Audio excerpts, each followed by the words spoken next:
আমার পরিচিত একজন ভাই কিছুদিন আগে বাইক কেনার 4-5 দিন পরেই হালকা একটু অ্যাক্সিডেন্ট করে ফেলছে। তো এখন আপনারা বলতে পারেন যে আপনি কত বড় রাইডার হয়ে গেছেন, আমাদেরকে উপদেশ দিতেছেন। ভাই, উপদেশ না, প্রথম অবস্থায় রাইড করতে গিয়ে আমি যে প্রবলেমগুলো ফেস করি সেই প্রবলেমগুলোর কথাই আপনাদের সাথে শেয়ার করার ট্রাই করলাম, যাতে আপনারা এই বিষয়গুলোতে সচেতন থাকেন।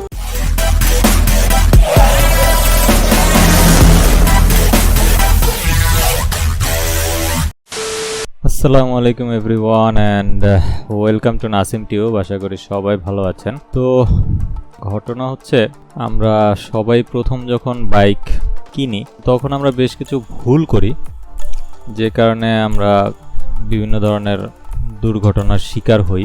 তো আসলে মূলত এই কথাটা বলার উদ্দেশ্য হচ্ছে, আমার পরিচিত একজন ভাই কিছুদিন আগে নতুন একটা বাইক নিছে, বাট তার কয়েকদিন পরে, মানে বাইক কেনার 4-5 দিন পরেই জাস্ট শুধু এই নতুন অবস্থার ভুলের কারণে হালকা একটু অ্যাক্সিডেন্ট করে ফেলছে। যদিও আলহামদুলিল্লাহ উনি ভালো আছে, ওনার তেমন ক্ষয়ক্ষতি হয় নাই, বাট বাইকটার ক্ষয়ক্ষতি হয়ে গেছে।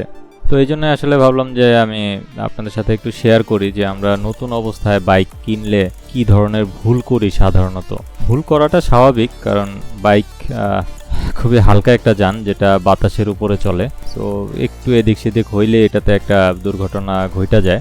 কিন্তু কিছু বিষয় আছে একটু মনে রাখলে হয়তোবা এই দুর্ঘটনাগুলো থেকে বেঁচে থাকা সম্ভব আমার মনে হয়। তো এই জন্যই মনে হইলো যে আপনাদের সাথে এই বিষয়গুলো একটু শেয়ার করি।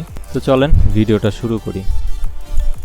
তো মূলত যে ব্যাপারটা, যে আমরা বাইক প্রথম কিনেই আসলে হাইওয়েতে বা অন্য জায়গায় চালানো শুরু করি, এটা হচ্ছে আমাদের প্রথম ভুল। যেটা হচ্ছে আমাদের লোকাল রোডে এটা ট্রাই করা উচিত। প্রথমে হচ্ছে লোকাল রোডে বাইকটা বেশ কিছুদিন রাইড করে সেটার মেজারমেন্টটা বুঝে নেওয়া উচিত। বাইকের হ্যান্ডলিং প্লাস হচ্ছে কি বলে ওটাকে, হ্যান্ডলিং প্লাস ওয়েট ব্যালেন্স কীরকম, এই জিনিসগুলো বুঝে নেওয়া উচিত আসলে প্রথমত।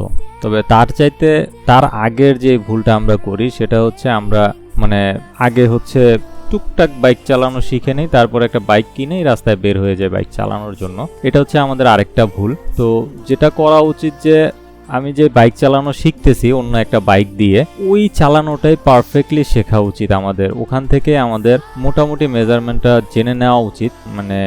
আমাদের দেশে বর্তমানে যেই রেঞ্জের বাইকগুলা মার্কেটে অ্যাভেলেবল 150 থেকে 60 সিসি পর্যন্ত, এই বাইকগুলোর মোটামুটি বডি স্ট্রাকচার প্রায় কাছাকাছি এবং এগুলোর ওয়েট ব্যালেন্সও কাছাকাছি। ওয়েট ব্যালেন্সটা হয়তো ডিফারেন্স হতে পারে, বাট বডি শেপ আমার মনে হয় যে অলমোস্ট কাছাকাছি।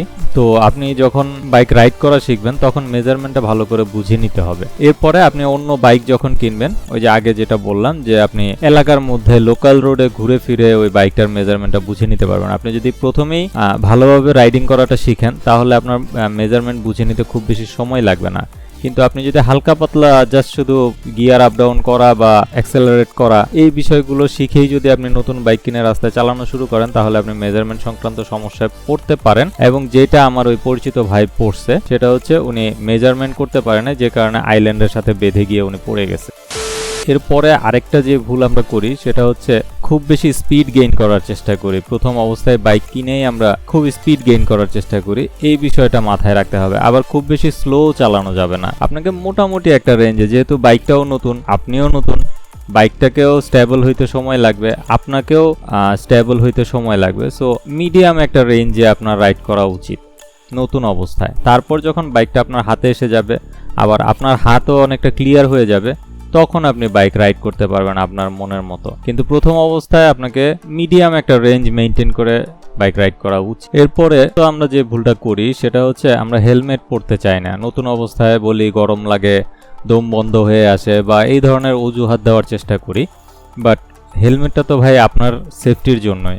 সুতরাং এখন থেকেই যদি আপনি ট্রাই না করেন, হেলমেট পরে যদি বাইক রাইড না করেন, বা অনেক সময় বলে যে এলাকার মধ্যে বাইক রাইড করতেছি, এখন আর হেলমেট কি দরকার। আসলে তখন আরও বেশি হেলমেট দরকার, যেহেতু আপনি নতুন রাইড করতেছেন। আপনার অবশ্যই হেলমেট মেনটেন করে বাইক রাইড করা উচিত।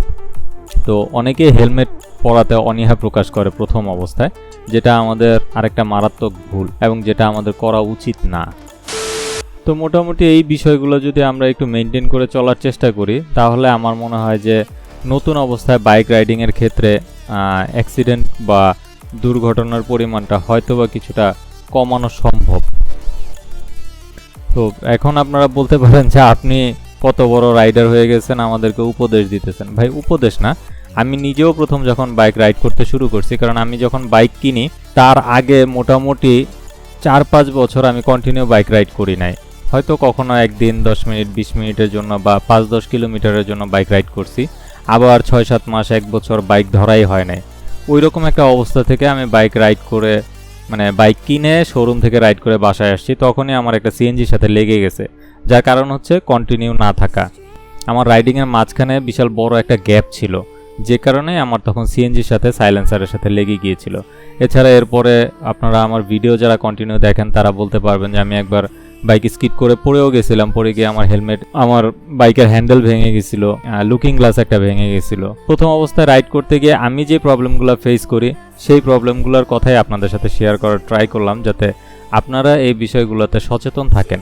তবে রাস্তা যদি হয় এই 300 ফিটের মতো রাস্তা, তাহলে তো স্পিড কমার কোনো সুযোগই নাই, কারণ এরকম রাস্তায় আসলে বাইক চালানোর আসল মজাটা পাওয়া যায়। তারপরেও আমাদের সবাইকে সাবধান হয়ে বাইক রাইড করা উচিত। এরকম ফাঁকা রাস্তা দেখলে আমরা অনেকেই পাগল হয়ে যাই। মিনিমাম একটা রেঞ্জ মেনটেন করে, যেমন আমি এখন 60 to 70 বা 75 এইরকম একটা স্পিড লিমিট মেনটেন করে বাইক রাইড করতেছি এত ফাঁকা থাকার পরেও। কারণ আমি ভাই স্পিডিং করতে পারি না, পছন্দও করি না, আমার স্পিডিং করতে ভালোও লাগে না। তো এই জন্য আমি স্পিডিং প্রমোটও করি না। আর যদি বলেন যে আমি কত বড় রাইডার হয়ে গেছি, এর আগেও বললাম যে আমি ভাই অনেক বড় রাইডার না, জাস্ট আমি আমার এক্সপিরিয়েন্স থেকে আমি যে প্রবলেমগুলো ফেস করে আসছি সেই প্রবলেমগুলো নিয়েই আপনাদের সাথে কথা বললাম, এইটুকুই। তো যাই হোক, ভিডিওটা আর বড় না করি, জাস্ট অল্প কিছু কথা আপনাদের সাথে শেয়ার করার ছিল, যেটা করলাম। আশা করতেছি ভিডিওটা থেকে আপনাদের কিছুটা হলেও উপকার হবে। আর ভিডিওটা যদি ভালো লাগে তাহলে ভিডিওতে একটা লাইক করে দিবেন, এবং চ্যানেলে নতুন হলে অবশ্যই চ্যানেলটা সাবস্ক্রাইব করে হয়ে যাবেন আমাদের ফ্যামিলি মেম্বার। তো দেখা হচ্ছে পরবর্তীতে নতুন কোনো ভিডিওতে। সে পর্যন্ত সবাই ভালো থাকেন, সুস্থ থাকেন। আল্লাহ হাফেজ।